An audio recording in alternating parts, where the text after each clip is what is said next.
진리를 알지니 진리가 너희를 자유롭게 하리라. 고모신 아버지 하나님, 수요일 예배 원건각처에서 함께 마음 모아 드리는 모든 예배 시간에 하나님께서 임재해 주시고 영광 받아 주시며 모두에게 은혜와 사랑을 베풀어 주옵소서. 예수님의 이름으로 기도드리옵나이다. 아멘. 심령이 가난한 자는 환영합니다.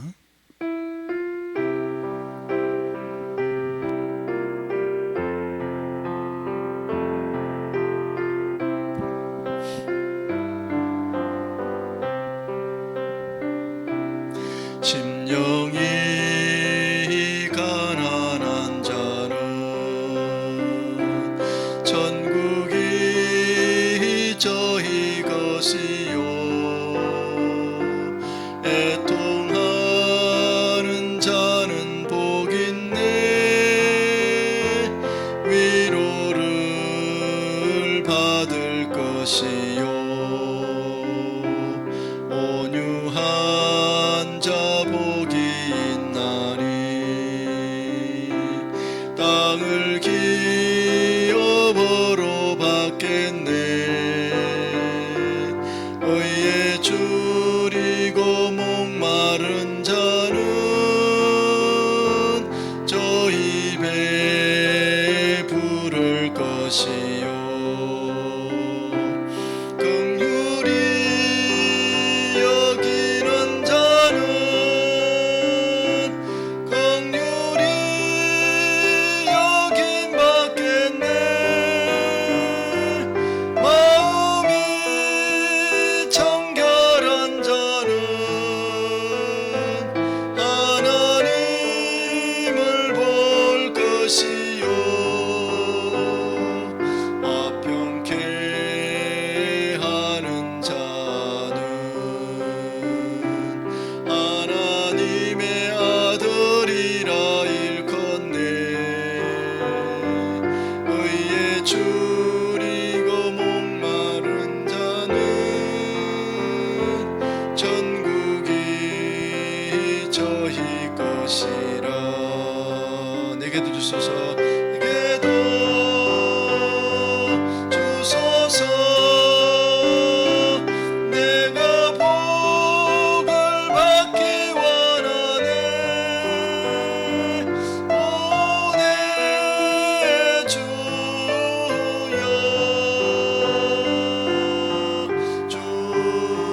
주소서.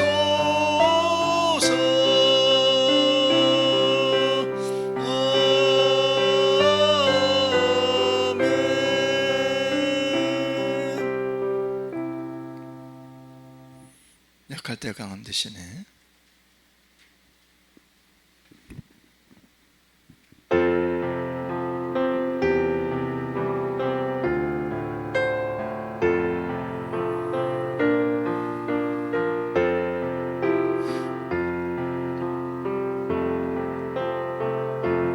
약할 때 강함 되시네.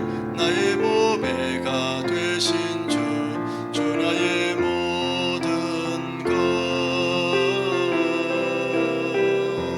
주 안에 있는 보물을 나는 포기할 수 없네. 주 나의 모든 것. 예수 어린 양 존귀한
오늘 하나님 말씀은 로마서 1장부터 3장인데 봉독은 1장 1절에서 7절까지만 봉독하겠습니다.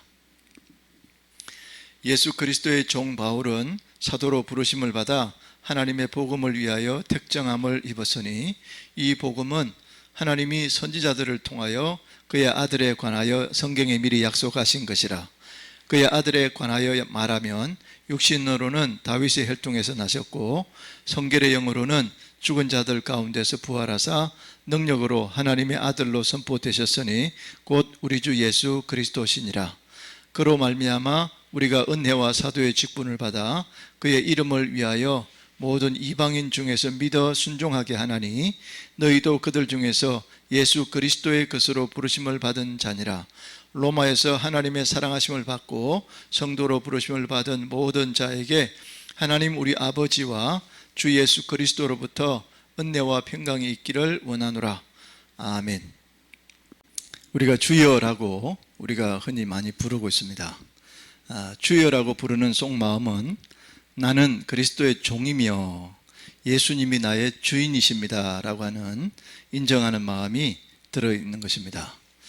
또 구세주여 이렇게 하면 그 말 속에는 나는 죄인입니다 라고 하는 고백이 들어있는 말인 것입니다. 그래서 주여나 구세주여나 함부로 아무 의미 없이 그렇게 불러서는 안 될 것입니다.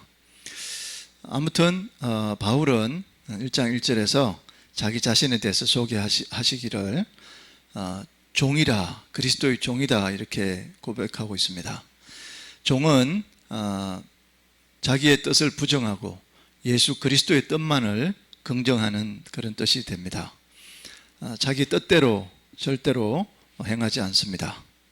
또 지나쳐서 그리스도의 교훈 안에 거하지 아니하는 자는 다 하나님을 모시지 못하되 교훈 안에 거하는 그 사람은 아버지와 아들을 모시느니라. 요한 2서 9절에 그렇게 말씀되고 있습니다. 또 생사건이 오직 주님께만 달려있다 고백하는 것입니다. 빌립보 1장 20절에 나의 간절한 기대와 소망을 따라 아무 일에든지 부끄럽지 아니하고 지금도 전과 같이 온전히 담대하여 살든지 죽든지 내 몸에서 그리스도가 존귀하게 되게 하려 하나니 이렇게 자신의 그 속에 그리스도가 존귀하게 되는 것이 목적임을 말하고 있습니다. 부르심을 받은 사도라고 또 고백하고 있는데요.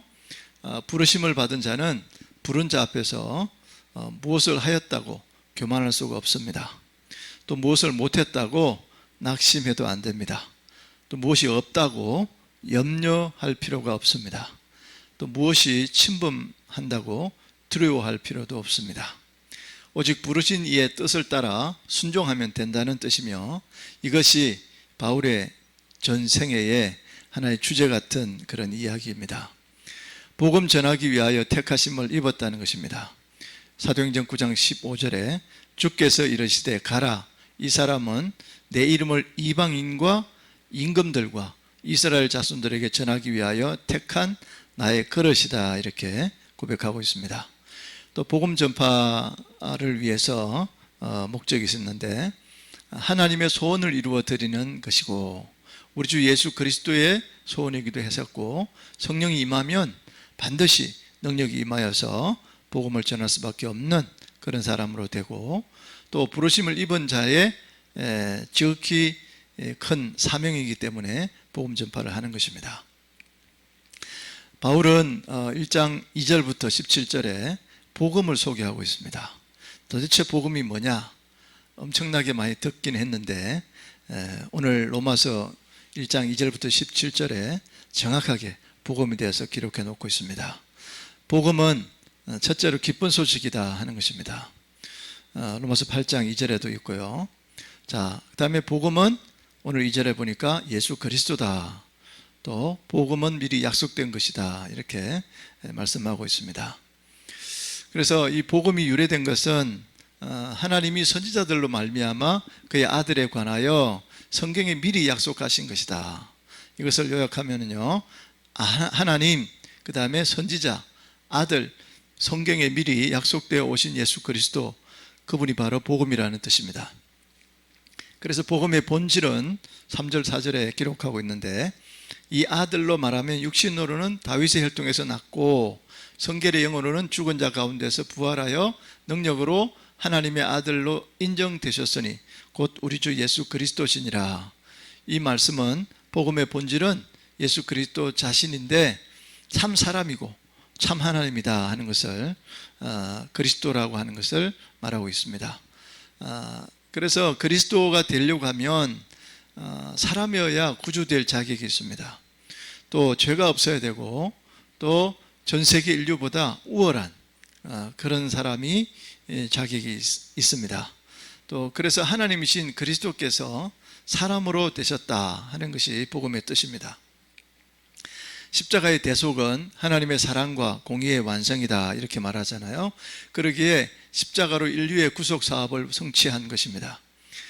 그로 말미암아 5절에 우리가 은혜와 사도의 직분을 받아 그 이름을 위하여 모든 이방인 중에서 믿어 순종케 하나니 라고 말합니다. 이것은 그리스도의 요구이며 복음의 요구입니다. 즉 그리스도는 모든 이방인이 믿어 순종하게 되고 이 일에 전력하여야 한다는 것을 말하고 있습니다. 복음을 받을 수 있는 그런 대상은 예수 그리스도의 것으로 부름받은 사람이어야 합니다. 만남에 안디옥에 데리고 와서 둘이 교회에 1년간 모여 있어 큰 무리를 가르쳤고 제자들이 안디옥에서 비로소 그리스도인이라 일컬음을 받게 되었더라. 사도행전 11장 26절에 그렇게 기록하고 있습니다. 그 다음에 하나님의 사랑을 입은 자입니다. 7절에 보니까 성도로 부름을 받은 자이고요. 또 복음의 축복은 뭐냐면 은혜가 있고 그 복음 안에는 평강이 있습니다. 7절에도 이렇게 기록되어져 있습니다. 자, 그래서 바울은 먼저 하나님께 감사합니다. 8절에 예수 그리스도 이름을 통해서 감사합니다. 로마에 있는 성도의 믿음이 온 세상에 전파됨을 인하여 감사합니다. 바울의 생애를 9절 10절에 기록해 놓고 있는데 아들의 복음 안에서 사는 생이었습니다. 심령으로 하나님을 섬기는 그런 생애였고 하나님을 정인으로 삼는 그런 생애였습니다. 그는 항상 기도했습니다. 그리고 10절에 13절에 보면 그가 소원이 하나 있었는데 로마에 가고자 하는 마음의 소원이 있었습니다. 하나님의 뜻 안에서 너희에게로 나아갈 좁은 길 얻기를 구한다. 나아갈 길이 열리지 않았다 이렇게 말하고 있습니다. 열매를 구하나 얻는 길이 막혔다 하는 뜻입니다. 자, 그 다음에 11절 신령한 은사를 나누어주기 위해서, 그 다음에 그들의 신앙을 견고케 하기 위해서 12절 믿음으로 피차 아니함을 받기 위해서 12절 열매를 맺게 하려고 13절에 복음이 있는 뜻이고 또 바울이 로마에 가기를 원했던 것입니다. 바울의 소원이 14절 15절에 헬라인이나 야만인이나 지혜 있는 자나 어리석은 자에게 다 내가 빚진 자라 이렇게 생각했습니다. 그러므로 할 수 있는 대로 복음 전하기를 원한다. 15절에 그렇다면 이 복음이란 무엇인가 하는 것입니다. 그래서 16절 17절에 복음의 위력은 구원하는 능력이 있습니다. 하나님의 의를 나타내는 능력이 있고 믿음에서 믿음으로 나아가게 하는 능력이 있습니다. 죽음이 아니라 살게 하는 능력이 있습니다. 복음의 역사적 범위는 유대인에게나 헬라인에게 또 모두 믿는 자에게 점점 이렇게 민족적 차별의 순서가 아니고 하나님의 경륜의 순서를 따라서 계속 이렇게 넓혀져 간다는 것입니다. 복음이 이스라엘을 먼저 찾은 것은 이스라엘 자신을 위하여 동시에 똑같이 이방인들도 위한 것이다 하는 것입니다. 복음에 대한 우리의 자세는 뭐냐면 복음을 부끄러워하지 말아야 된다고 하는 것입니다. 그렇지 않고 자랑해야 된다 하는 것이고 15절에 복음을 전해야 한다 하는 뜻이 있습니다. 복음의 중심에는 말할 것도 없이 바로 하나님의 아들 예수 그리스도입니다. 복음의 결과는 뭐냐? 믿음으로 믿음에 이르게 합니다. 오직 의인은 믿음으로 말미암아 살리라 함과 같다라고 고백합니다. 그 다음에 복음의 조건은 뭐냐? 모든 믿는 자에게입니다. 믿음은 복음의 주권이요 요구사항입니다. 믿어야 된다고 하는 것이죠. 그 다음에 복음의 효능은 뭐냐면 복음에는 하나님의 의가 나타난다 하고 17절에 말하고 있습니다. 그래서 18절부터 보면요, 이제 복음이 뭐냐? 사도 바울이 이제 서론께 긴 1장 1절에서 17절까지 서론께 긴 복음에 대해서 이제 원리와 의에 대해서 말하고 있는데, 그 다음에 이제 18절부터 3장 20절까지는 죄악론에 대해서, 죄가 뭐냐 도대체. 그래서 오늘 그 제목을 인간의 실상 이렇게 잡아봤는데요. 자, 도대체 죄악이 뭐냐? 하나님의 진노를 피하지 못할 인생이다. 이방인의 죄, 이렇게 말하고 있습니다. 18절부터 32절까지에 하나님의 공의의 심판자이심을 우리가 어떻게 알 수 있느냐는 어려운 일입니다. 이것을 구분하면 사람은 절대적으로 다 죄인이다. 그러면 선한 사람은 한 사람도 없다. 그러므로 악인이 잘 떼어져 보이는 것은 일시적이고 영원한 것은 없다. 그 다음에 부분적으로 보지 말고 전체적으로 악인으로 구성된 곳과 선인으로 구성된 곳을 비교해 보면 선인으로 구성된 곳에 축복이 있다. 또 일시적으로 보지 말고 시간을 두고 보면 하나님의 맷돌이 부드럽게 갈라지는 것을 차차 볼 수 있다. 그 다음에 불의로 진리를 막는 사람들에게 임한다 말하고 있습니다.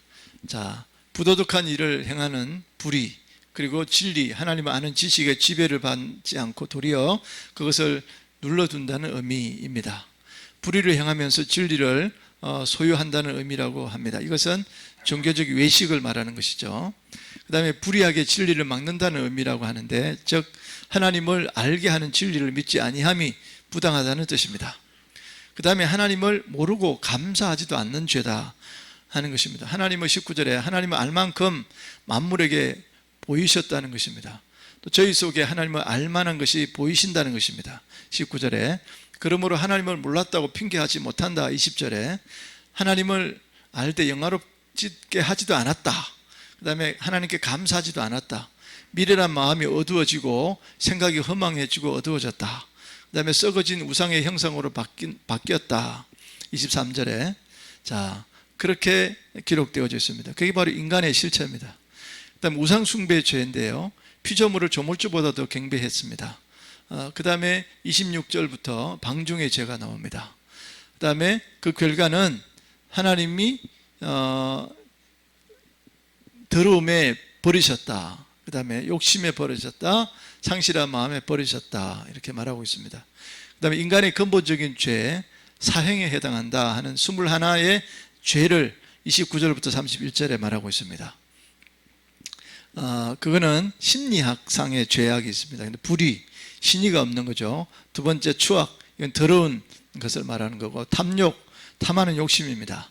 그 다음에 네 번째 악이, 나쁜 생각이고요. 이거는 우리 심리, 마음속에 있는 거고, 그 다음에 행위상 죄악입니다. 그 다음에 시기, 남이 잘 되는 걸 싫어합니다. 살인, 사람을 죽이는 거고, 분쟁, 당파 싸움을 하고, 사기, 남을 속이는 거고, 악독, 악한 생각입니다. 그 다음에 이제 사회적으로 죄악인 것인데, 수근수근한 모해, 그 다음에 두 번째 비방, 남을 비웃는 것이고, 그 다음에 세 번째 하나님을 미워하는 거역하고요. 네 번째 능욕, 남을 업심여기고 욕합니다. 다섯 번째 교만, 자기를 높이는 거고, 여섯 번째 악을 도모합니다. 계획적으로 남을 해하려고. 여섯 번째 자랑합니다. 일곱 번째 거짓으로 자기를 드러내는 것이고, 자, 그 다음에 윤리적인 죄가 있는데, 이거는 불효입니다. 부모를 거역합니다. 우매합니다. 이해심이 없는 것이고, 배약합니다. 약속을 지키지 않는 것이고, 네 번째 무정하다. 애정이 없는 것이고, 다섯 번째 무자비, 포악과 몰인정한 것이다. 아무튼 이렇게 많은 죄악이 있습니다.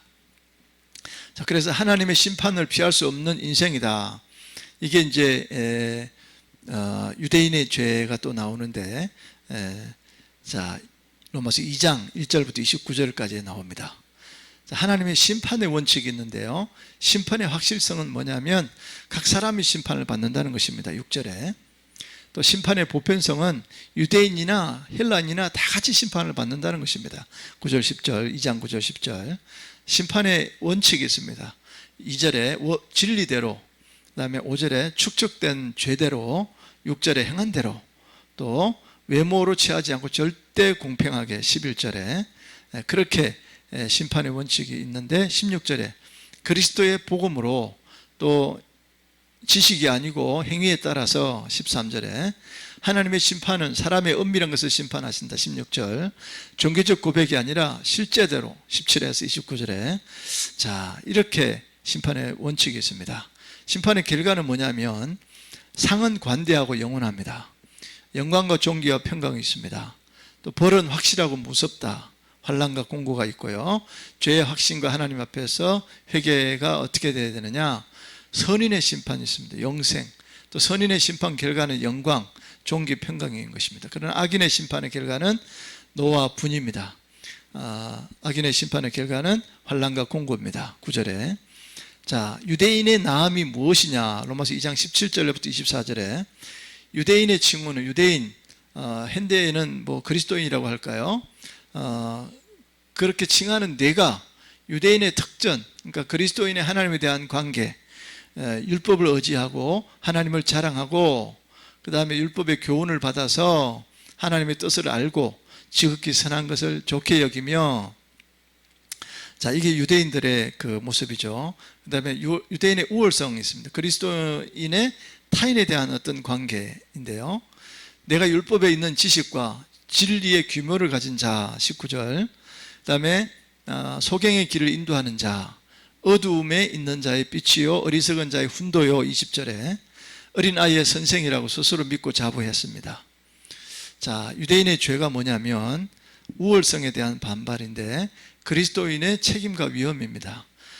다른 사람을 가르치는 내가 내 자신을 가르치지 아니하느냐 21절에 말하고 있습니다.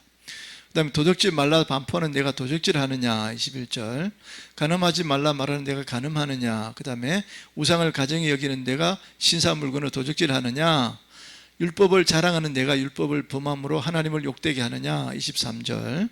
자, 그렇게 유대인들의 죄에 대해서 지적하고 있습니다. 그 다음에 외적 표시와 내적 의미인데 이거는 할례의 현대적 의미입니다. 25절 26절에 추정적 편견의 위험, 그 다음에 형식주의의 위험, 또 마음의 할례, 시편에도 신명기에도 있습니다. 또 귀의 할례, 예레미야 6장 3절, 또 성결한 생활, 출애굽기 6장 12절. 자, 아무튼 유대인의 우월성에서 본 정죄인데요. 유대인의 우월감에 대한 문답입니다. 3장 1절부터 4절인데 자, 유대인의 나음이 무엇이냐? 할례의 유익이 무엇이냐? 3장 1절에서 기록하고 있습니다. 유대인들이 남달리 독특한 하나님의 말씀을 받은 것이다. 2절. 이 유대인의 우월성인 말씀을 가진 유대인이 말씀대로 생활하지 못하며 불신하면 그 생활이 말씀을 폐지하느냐? 3절에 그럴 수 없느니라. 사람은 다 거짓되되 오직 하나님은 참되시다 할지어다. 기록된 바 주께서 주의 말씀에 의롭다함을 얻으시고 판단받으실 때 이기려 하심이라. 이 말은 인간의 불신은 하나님의 진실을 다 나타낸다 하는 뜻입니다. 하나님의 진실성을 표명하고 반면에 유대인의 죄인임을 지적하고 있는 것입니다. 자, 그러나 불의에 대한 하나님의 의를 드러나게 하면 진노를 내리시는 하나님이 불의하시냐라고 또 반문합니다. 다시 대답하기를 결코 그렇지 아니하니라. 만일 그러하면 하나님께서 어찌 세상을 심판하겠느냐 하고 다시 말하고 있습니다. 그러나 나의 거짓말함으로 인해서 하나님의 참되심이 더 풍성하여 그의 영광이 되었으면 어찌 나도 죄인처럼 심판을 받겠느냐, 또는 그러면 선을 이루기 위하여 악을 행하지 않겠느냐. 어떤 이들이 이렇게 비방하여 우리가 이런 말을 한다고 하니 저희가 정죄받는 것이 옳으리라 하고 하는 말이다. 7절에서 말하고 있는 것이죠. 8절 이하는 바울은 그런 전바보와 같은 말을 하지 않고 만일 그런 말을 한다면 저주 곧 정죄받아야 된다 하고 말하고 있습니다. 그 다음에 이제 전 인류의 죄가 나오는데 3장 9절에서 20절입니다.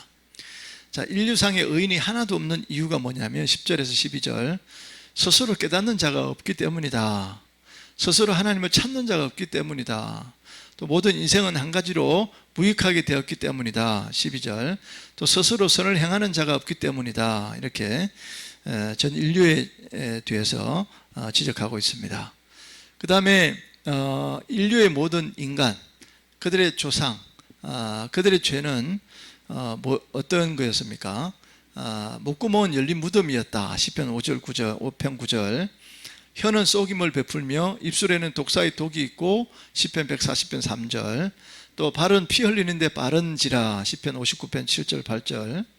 자, 길은 파멸과 고생의 길이 있고 평강의 길을 알지 못하고 눈은 하나님 두려워함이 없고 시편 36편 1절. 자, 그렇게 지적하고 있습니다. 또 죄지은 인간의 결과는 어떻습니까? 하나님의 영광에 이르지 못한다. 로마서 3장 23절, 요한복음 5장 44절. 또 하나님을 볼 수 없게 되었다. 요한복음 3장 6절.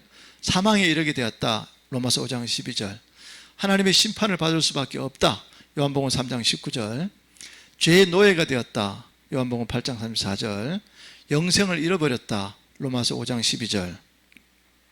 평안이 없어졌다. 시편 38편 3절. 자, 그렇게 이제 로마서 1장에서부터 3장 20절까지 우리가 살펴보았습니다. 그 인간의 실상에 대해서 너무나 아주 적나라하게 고발이라고 할까요? 지적하고 있습니다. 기도하겠습니다. 고마우신 아버지 하나님, 진리를 알지니 진리가 우리를 자유케 하리라고 말씀하신 아버지 하나님, 목마른 자가 있느냐? 아버지, 누구든지 목마른 자는 주님께로 나오면 주여 그 배에서 생수의 강이 흘러 넘쳐나리라 라고 말씀하신 아버지 하나님, 너무나 감사합니다. 오늘도 로마서를 통해서 사도 바울의 그 소원이었던 복음 전파와 복음의 의미와 인간의 또 이방인의 죄와 유대인의 죄와 전 인류의 죄와 우리 인간의 실상이 어떠한지를 우리가 살펴보았습니다. 주님, 말씀 앞에 겸손케 해주시고 무릎 꿇게 해주시고 오직 예수 그리스도만 붙들고 살아가는 우리 모습이 되게 하여 주옵소서. 예수님의 이름으로 기도드리옵나이다. 아멘.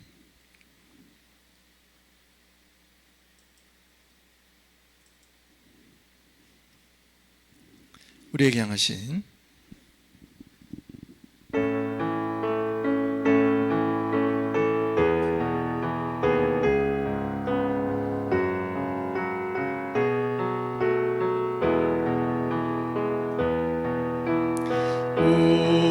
우리에게 향하신 여호와의 인자하심이 크고 크도다. 크시도다.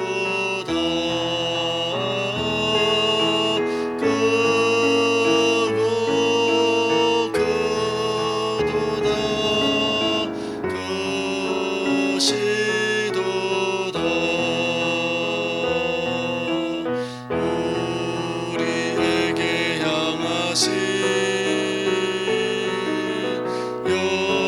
여호와의 진실하심이 영원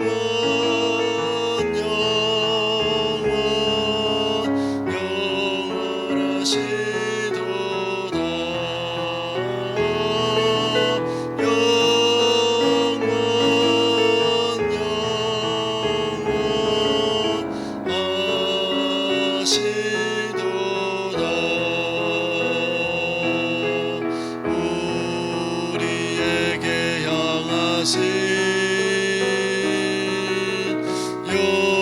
여호와의 계획하심이 놀랍고 놀랍다. 놀라우시도다.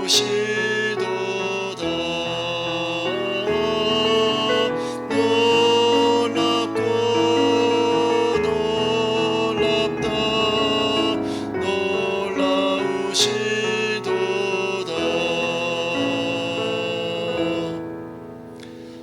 이제는 우리 주 예수 그리스도의 은혜와 아버지 하나님의 사랑과 성령의 역사 교통 인도하심이 전 세계적으로 코로나로 고생하는 모든 민족에게 또 우리 모든 대한민국의 기독교인들과 또 우리 교회에 속해 있는 모든 성도들 가운데 저들의 앞날과 후손들과 가정과 저들의 앞날 사업장 가운데 이제로부터 영원토록 함께 해주시기를 간절히 축원하옵나이다. 아멘.